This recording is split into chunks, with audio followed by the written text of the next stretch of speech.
Well, popular support for Israel is plummeting in the US, a fact borne out by poll after poll. More Americans now sympathise with the Palestinians than they do with Israelis for the first time in history, and support is falling across all age groups and all political affiliations, even Republicans. Many people tend to blame Tucker Carlson for this, but voters tell surveys it has much more to do with the destruction of Gaza and the war in Iran. It's a profound shift in public opinion, and whoever wants to replace Donald Trump as president will have to take a position on it. Governor Josh Shapiro and Rahm Emanuel are both Jewish politicians who want to be the next Democratic president. They both blame Netanyahu for dragging the US into the Iran war. And Emanuel says it's time to stop spending American taxes on the Israeli military altogether. All of this was too much for legal scholar and longtime Democrat Alan Dershowitz. He announced this week that he's registering as a Republican for the first time in his life, calling Democrats the most anti-Israel party in the history of the United States. He may find that the Republicans are asking themselves many of the same questions. Joe Kent, a Gold Star husband and retired Green Beret, resigned as director of the National Counterterrorism Center over Israel's influence on the Iran war. And both Alan Dershowitz and Joe Kent join me now. Well, welcome to both of you. Alan, I never thought I'd have the potential to introduce you as a Republican, but here we are. Why do you feel so strongly about this, that you have renounced your Democratic faith and gone to the other side? Well, the polls show that the vast majority of Democrats of every age oppose Israel. They have elected a congresswoman from New Jersey who is virulently anti-Israel. They may be nominating a Senate candidate from Michigan who campaigns with a neo-Nazi who basically is a Hitler supporter. And as you say, even Rahm Emanuel has now said that the Democrats should stop and the United States government should reorganize its relationship with Israel and treat it like any other ally. And in light of what's going on university campuses, the uptick of anti-Semitism around the world, I just can't be associated with a political party that has become part of the anti-Israel, anti-Jewish trend around the world and in the United States. So although I support many of the Democratic domestic policies, I will vote and work hard to make sure that the Republicans maintain control over the House, the Senate, and the presidency to avoid the United States from moving the way many European countries have moved, away from Israel, away from support for Western values, and in support for radical left-wing values. Look, if I could have registered as a Republican with a little asterisk saying I'm basically a foreign policy Republican, I'm still a domestic Democrat, I would do that, but that choice is not available to me. And so, consistent with my values, I want to quote Ronald Reagan, I haven't left the Democratic Party. The Democratic Party has left me, and I believe is quickly leaving America, and that's why I am going to work against the Democratic Party, particularly at a time when anti-Semitism and anti-Israelism is increasing around the world. You mentioned, by the way, that so many Americans are pro-Palestinian. Let's be very clear. Very few people really are pro-Palestinian. They're anti-Israel. If they were pro-Palestinian, they would also be supporting the Kurds, the Uyghurs. They would be supporting the Sudanese. They would be supporting the Ukrainians. You don't have demonstrations on university campuses in favor of these other oppressed groups, only for the Palestinians, not because of who they are, but because of who allegedly oppresses them, namely the nation state of the Jewish people. So it's another manifestation of the increasing worldwide anti-Semitism, and I'm going to fight against that. But what many people say to me, I've spoken to many Jews and Israelis in the last few weeks, and the common theme is that they think the current Israeli government has moved from any form of mainstream government into an extremist government, driven by the agendas of people like Ben-Gvir and Smotrich, that Netanyahu has followed their lead now. And that it's for that reason that there is so much rising sentiment against Israel as a country. And it's why Jewish people worldwide feel increasingly unsafe. A lot of them actually blame the Netanyahu government for this with their actions. What do you say to that? Well, I had dinner with Bill Clinton when he was president, and he once said something very interesting to me. He said, the real problem with Israel is that it's a democracy, damn it. He said they actually get to vote and decide who their leaders are, and they get to decide what their policies are. When I want Jordan to do something, Clinton said, I just snap my fingers and they do it. I want Egypt to do it, they do it. If I want Saudi Arabia to do it, they do it. But if I want Israel to do it, well, we'll have to poll this. We have to get the small cabinet, the big cabinet. We'll have elections. Israel has had more elections in the last 10 years than any other democracy. It's a vibrant democracy. And tragically, people like Ben-Gvir and Smotrich, who I despise and wish weren't in the government, are required by Netanyahu to form a government. I hope you're right. I wish you're right that the anti-Israelism and the anti-Semitism that's developing around the world is simply a function of Netanyahu being the leader. I don't believe that. I think that's become the latest excuse and cover for anti-Semitism. Anti-Zionism has become a cover. And remember, much of the opposition is anti-Zionist. They're anti the concept of the existence of a nation state, an independent nation state for the Jewish people. And as long as there is an independent nation state, we will see increasing anti-Zionism. And I'm going to fight that regardless of who the Israeli electorate vote to be their prime minister. Okay, Joe Ken, welcome back to Uncensored. What's your response to Alan Dershowitz? I think just in general, Americans, especially the Americans who voted for Donald Trump, who represent the majority of Republicans, are sick and tired of having these discussions about foreign countries, whether it's Israel or anyone else. But Israel right now has a outsized influence on our foreign policy in the Middle East, which has catapulted us into this current conflict with Iran, which helped drive us into the tragic Iraq war. So look, I think Americans want our government to focus on our problems here in America. Drive around any American city, you're going to see poverty, despair. Those are the issues that people want to focus on. They don't want to focus on, who's running the Israeli cabinet or what the foreign policy preferences are of the Israeli government to drive us into the next series of conflicts. So I think that's why you're seeing so many people who came out and voted for President Trump when he campaigned on putting American interests first. I don't think we need to get rid of any kind of, relationship that we have with Israel. I don't think this is an Israeli versus Palestinian issue. I think what happens between the Israelis and the Palestinians is, quite frankly, their business. I think most Americans would agree. I think we just need to have normal relations with Israel like we would with any other country. But right now, our relationship with Israel is so off balanced that you are seeing a lot of people putting this issue front and center because the war in Iran and the wars in the Middle East for the last 2 decades plus have consumed so much blood, so much treasure, and just so much attention from our leaders that many people, especially on the Republican side, are saying this is out of whack. We need our leaders to prioritize us. And I think that's what you're going to see in the next election cycle, not just the midterms, but especially as we have an open primary in 2028 for the presidency.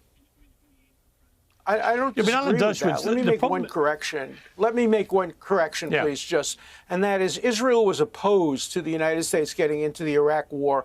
I know that. I was in the office of Prime Minister Sharon when he personally told me that he had spoken to President Bush and had urged him not to send American troops into Iraq. Israel was opposed to the Iraq war. It is in favor of trying to get regime change in Iran because Iran is existentially threatening the existence of Israel.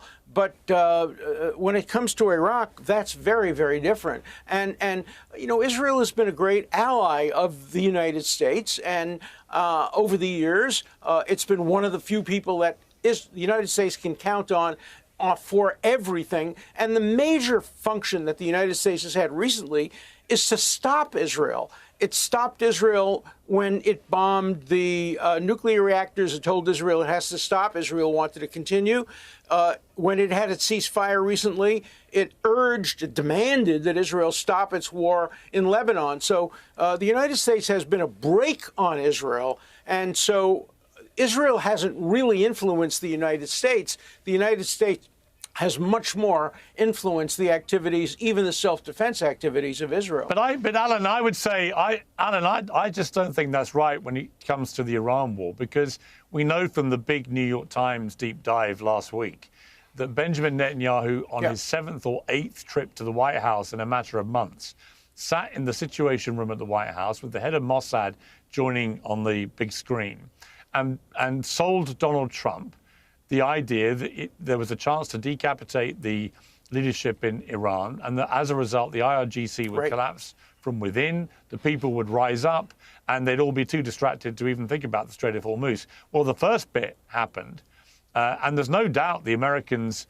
I think, joined in at the behest of Netanyahu, because we heard it come out of Marco Rubio's mouth. He said the reason American forces preemptively struck in Iran. Then he withdrew that. But I tend to believe what the Secretary of State in America says publicly when he's first asked, rather than when he's told what he should be saying. I do too, but it's a more nuanced story than that. But Alan, Prime Minister of Israel doesn't tell Israel what to do. Hang on. Yeah. But Marco Rubio is not a stupid man. He's probably the most competent person in that entire cabinet. He knew what he was saying. I think he's terrific. He made it. Yeah. Right. So we're all agreed he's brilliant. So a brilliant man does not say the opposite of what he actually believes. And he said to us clearly on camera that America preemptively struck in Iran because Israel had told them that they were going to attack Iran, and they knew that if that happened, Iran would attack American interests. So they got in first. That's a question of timing. That's a question of timing. Yeah, but it's also a question of who is timing was determined. It's a question of who's. Well, but it's also about who's pulling the strings. That's the oldest anti-Semitic trope in history, that Israel's pulling, that the Jews are pulling the strings. Nobody tells Trump what to do. Trump decides what to do. What Israel said and what the United States together said is, we have intelligence that all these people are meeting in the same place, so this is the time to do it. But the United States and Donald Trump did not start a war based on Israel's interest. They started a war based on American interests. Jews comprise 2% of the American population, half of whom don't even support Israel. Muslims and Arabs are 1.3%. Trump complains, and to me he complains. Why don't Jews vote for me? I'm so good. Why don't they vote for me? Trump doesn't go to war in order to satisfy Israel's legitimate interests rather than the legitimate interests of the United States. Of course, it's part of Netanyahu's job to persuade President Trump that it's in Israel's interest and the United States' interest to try to decapitate and to destroy Iran. They are an existential threat to America's interests and to America's allies. There was miscalculation. They are stronger and more determined than anybody thought. And the Gulf of Hormuz, by the way, the answer to the Gulf of Hormuz is that there have to be ways of circumventing the Gulf of Hormuz and of having an oil supply. We cannot end this war allowing Iran to maintain control over what is now an important waterway. It should cease to be an important waterway, which is why I have urged right from the beginning that the United States must control the straits and say to Iran, look, either everybody goes through or no one goes through. That was the message I sent in my op-ed. That's what I told people in the White House. Iran can't be in control. And the end of this war may be that the Gulf of Hormuz will be closed to everybody, and we'll have to figure out other ways of getting the oil to Asia. That will be a good thing. Well, that will be a total disaster for everybody. But I'd also make a wider point, Alan, which is... No, I don't think so. One of the reasons I think that Israel's been getting increasingly unpopular is because anyone that dares to criticize the Israeli government, and I stand by my suggestion that Benjamin Netanyahu has been pulling some strings with Trump because he managed to persuade the fourth American president. Well, let me finish my point. And I think I should be allowed to use that phrase. I should be allowed to use that phrase without you calling me anti-Semitic. I don't think so. I think you know I'm not anti-Semitic. No, I'm not. Hey, by the way, I would never call you anti-Semitic. You're a friend of the Jews. You're a friend of Israel. What I'm telling you is something historical, that the phrase pulling the strings is a trope, and it shouldn't be used. And I wish you would use other terms. Put pressure, that's fine. Pulling the strings, having a puppet, that should not be permitted. I like you very much, and I support you all the time, but I criticize you for using that term. Please don't use that term. It's historic. No, it depends. It reminds too much. It depends of what other people who have different motives would say. Alan, it actually depends if people are actually pulling strings, and I do think Netanyahu's been doing that. Let me bring in Joe Kent. I mean, Joe Kent, this is one of the more unsavory. Well, I'll use the term I feel is appropriate. Joe Kent, I mean, this idea Fine, that and you I'll can't criticize use you certain for phrases, it. terms. And I'll criticize you for it. You can say what you want, and I can say what I want. That's what the open marketplace of ideas is all about. 100%. We are, and especially on a show like Uncensored. Okay. You're entitled to your opinion. We agree to about disagree. the use of a phrase. Okay. I'm entitled to it too. Yeah, Joe Kent. That's right. You know, I do believe that there's been enormous pressure, Joe Kent, from Benjamin Netanyahu to literally try and dictate what America would do. And I think he did it. He tried to do it with Obama. He tried to do it with Joe Biden, and he failed. We know that from Antony Blinken, who told us that he tried, and both times the American president said, "I'm not coming with you if you attack Iran," and Israel did not attack Iran in either eventuality. So we know that here he found a president that would go along with it, and it's turned into, I think, a bit of a disaster here. What is your reading of that? Yeah, I would more accurately describe it as a echo chamber that was created around President Trump. So what the Israelis do a very effective job of is they do punch way above their weight class. The Israelis, and this is on us, this is on the U.S. government's, this is our fault, we give them more access than they should have, than any foreign country should have. So what I witnessed over the last year was official engagements from members of Benjamin Netanyahu's government, the Israeli government, come and have official engagements with members of our government and say things like Iran can't have any enrichment. The policy has to be zero enrichment, when in fact President Trump had just said the policy was no nuclear weapon. And you'll see President Trump echo that in his talking points now. And the former Supreme Leader, before we killed him, agreed with that. And that got both President Trump and the Supreme Leader to the negotiating table. And so for almost a year, we saw constructive negotiations between us and the Iranian government. This was a direct threat to the Israelis. The Israelis told us this much. The Mossad director, David Barnea, specifically said that their goal was regime change in Iran. They weren't very shy about that whatsoever. And so they used their access through official channels through official channels to circumvent the intelligence community, because any time that the Israelis said the Iranians are 2 weeks away from a nuclear weapon, they're making a nuclear weapon, the U.S. intelligence community, we would go and we would do our due diligence, we would check that, and we would find that the Iranian internal prohibition on developing a nuclear weapon was still holding. As a matter of fact, the Iranians were also withholding their proxies from attacking us as well. That's what the U.S. intelligence community agreed on. DNI Gabbard testified to that publicly twice in front of Congress. The Israelis, though, used their influence to circumvent the intelligence channels, and then they also had their surrogates within the media come and echo to President Trump via Fox News, the Wall Street Journal, the Foundation for the Defense of Democracies, and say, hey, the red line is zero enrichment. And they said it enough, they made it repetitive enough through multiple avenues that President Trump was led to believe that his red line has to be zero enrichment. To take the issue off the table, we conducted Midnight Hammer. We totally obliterated their ability to enhance and enrich uranium.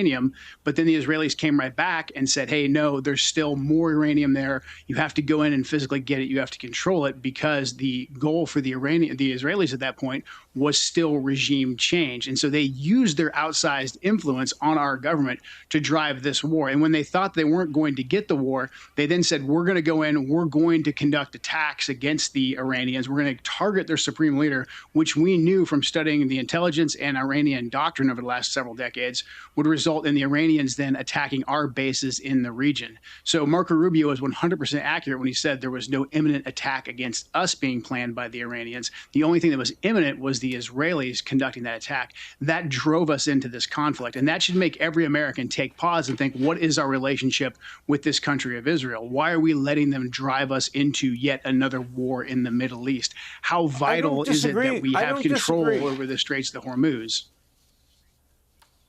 Well, also, I mean, Alan, before you respond to Israel, Alan, hang on 1 second. Sure. Hang on, but before you respond, I want to play. I think it's a good time to play the Rahm Emanuel comments on the Bill Maher show on Friday, which were very interesting about why he believes America should no longer subsidize Israel militarily. Let's take a look at this. We don't subsidize Great Britain buying weapons. We don't supply or financial assistance to Japan.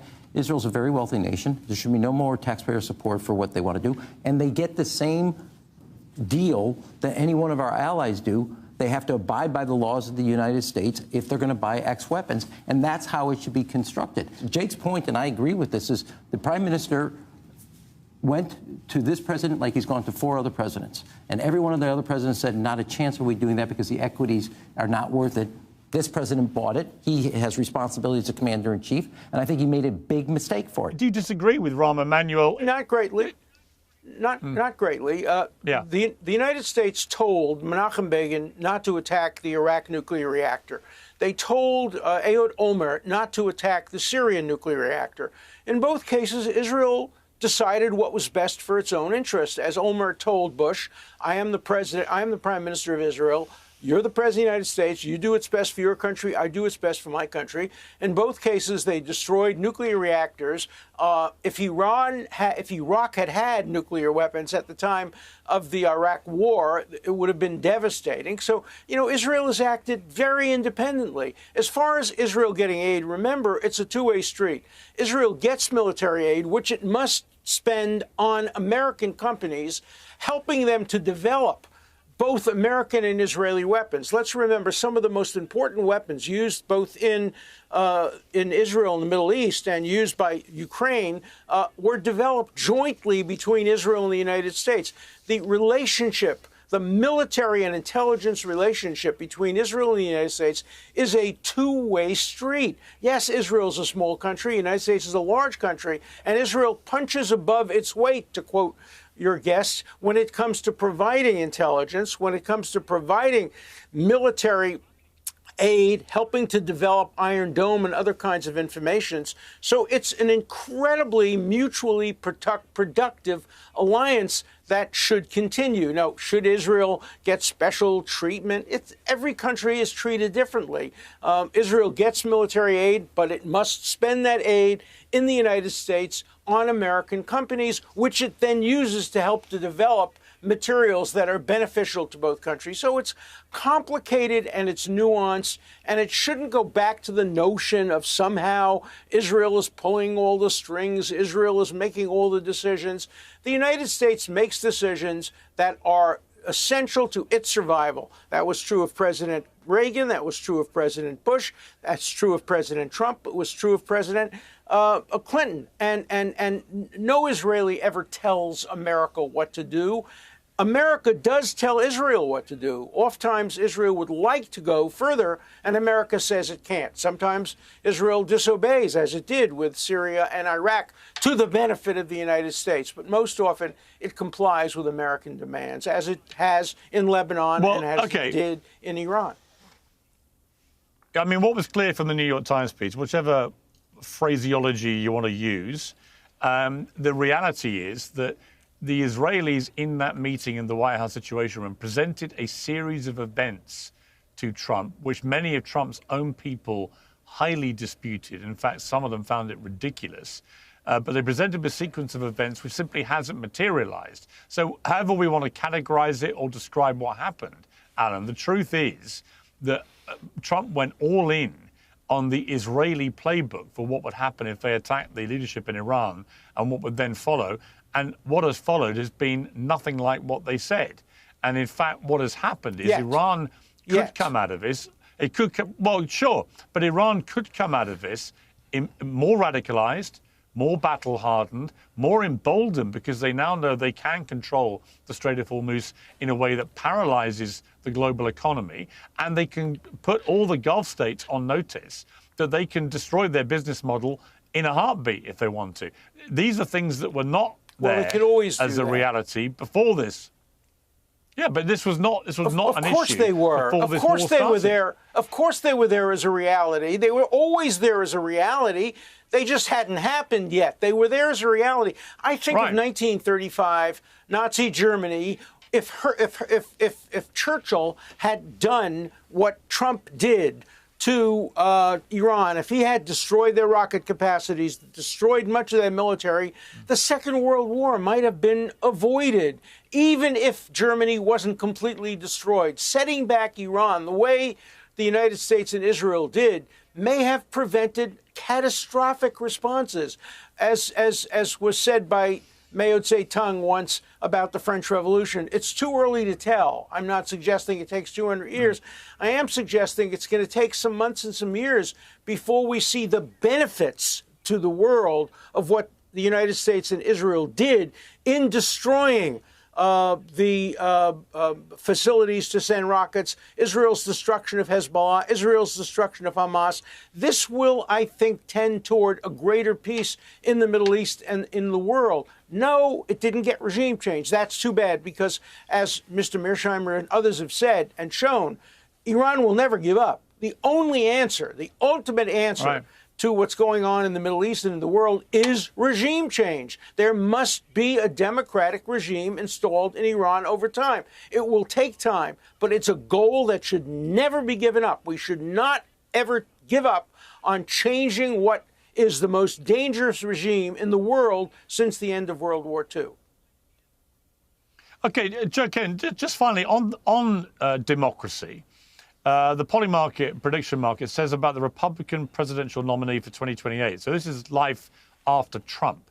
They've got $575 million in this market. J.D. Vance remains the front runner on 39%, but his lead is dropping. Marco Rubio just behind him on 20%. Tucker Carlson is on the list at 5%, third on there. Then Ron DeSantis and Donald Trump Jr. It's been quite interesting to watch J.D. Vance and Rubio kind of trying to sit out this war in terms of any too much public pronouncements about it.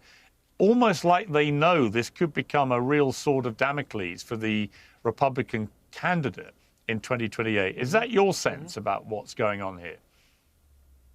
Yeah, this is going to be a major issue. I mean, with voters, I think under the age of 50, and the polling showing that margin's moving even more. Look, people don't want to hear these fiery debates anymore about why it's, the eve of World War II and we need to go spread democracy and do regime change in yet another country in the Middle East. Again, most people in America just don't care. They're hurting. The economy is on a bad footing. They voted for President Trump. They voted for MAGA, the America First agenda, to do just that, to actually put America first.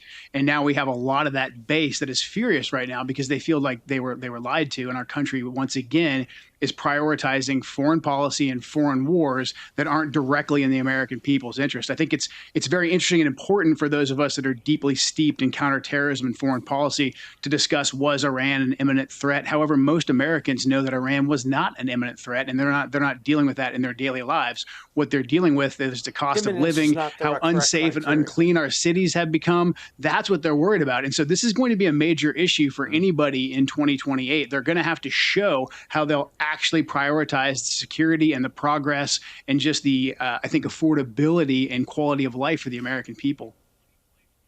I agree. Yeah, I agree. and the reality is that putting America first is very important. Yeah. Yeah, and the reality is this an alliance with Israel puts America first. Yeah, that's your position. I think the problem is that the polling is so bad. That's my position. For Trump personally, the approval rating is crashing, and we have to change that. That's why I joined the Republican Party, to help that. Well, maybe they'll see you as the unlikely savior of the Republican Party, Alan, which would be most entertaining. Not a savior, but somebody who at least wants to put a little bit of his thumb on the scale. Yeah, but I would like a bit of a thumb on scale of this Israeli government too, which I think is a lot of the problem in the perception of Israel around the world. And I feel that not just because I think it, but because many Israelis have told me that, and they're incensed about what Netanyahu, Ben-Gvir, if enough Israelis think that, they will change because Israel's a democracy. So let's see if the Israelis agree with that. And if they do, there will be a new election. That's the nature of democracy. That won't happen in Iran, but it will happen in Israel. Yeah.